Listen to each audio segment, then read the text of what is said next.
All right, I'm going to try to help you guys with a couple of homework type questions to make sure that you can put this stuff into practice.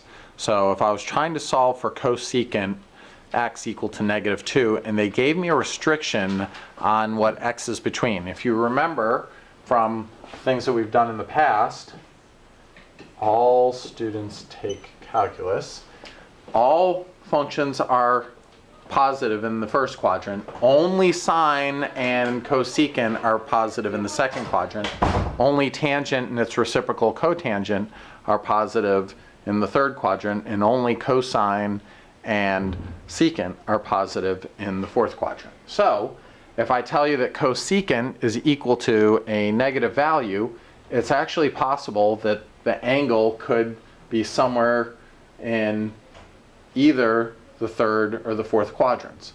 But since they tell me that x is between pi and 3 pi over 2, then I know to go ahead and set it up in the third quadrant.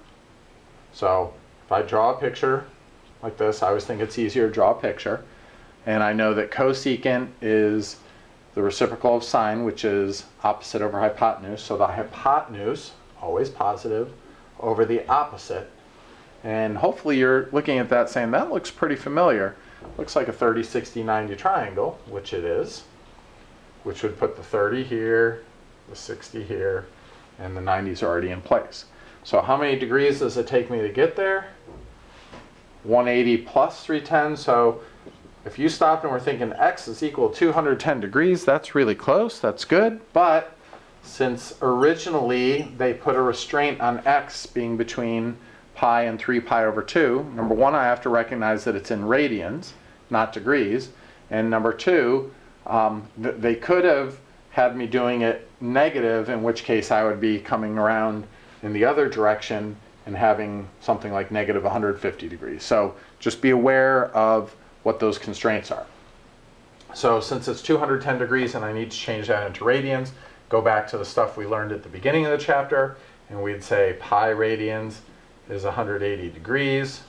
And if I go ahead and multiply that out, then what I'm going to get is, I can do some canceling. The zeros here, and 3 goes into that, 3 goes into that. I'd get 7, 6 pi. And that's the number of radians that would get that. So it's nice when you can have an angle that's something that you otherwise can figure out without a calculator, but sometimes they're going to give you some harder ones where they'll tell you something like the secant of x is equal to, let's say, negative 2.6. So I'm just making this up. And again, if I look at my all students take calculus, cosine is negative in both the second and the third quadrants. So let's say it's going to be between, x is going to be, let's see, if I say I want to go in the negative direction, so that's negative pi over 2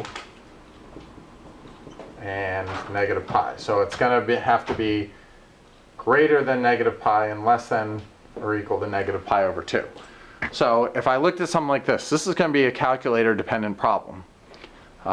If I just put in my calculator, well, you'll probably see that you don't have a secant, inverse secant button. So instead what I would think is 1 over the cosine of x is equal to negative 2.6.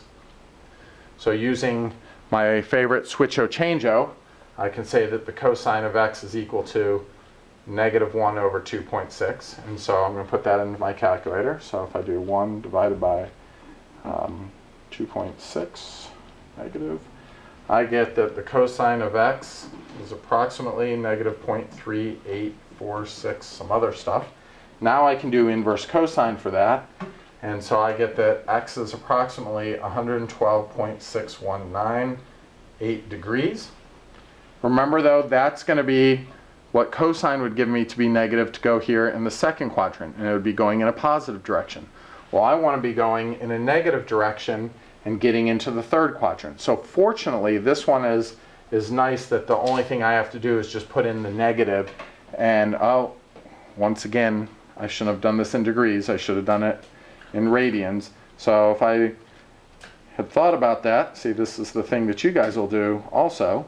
I can change my calculator to be in radian mode, and now when I do the inverse of that, or I can do just a conversion, I get that x is approximately negative 1.96558 radians. So let me scroll down. Sorry, that didn't quite show up. And so you can see what I got from doing that. But that was really a lot of calculator work there. Hopefully that makes sense. And other questions we'll work on in class.